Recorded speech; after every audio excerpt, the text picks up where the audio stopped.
Well, good morning, everybody. We survived.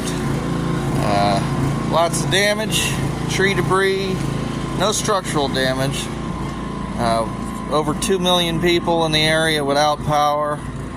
So it's going to be a while before everything gets back to normal here.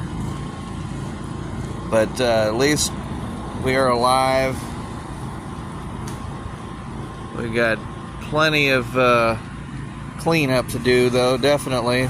But at least the water's receded.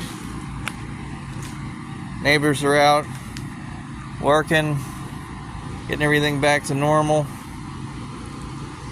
So it'll definitely be some cleanup to do, but we're all alive, and that's what's important.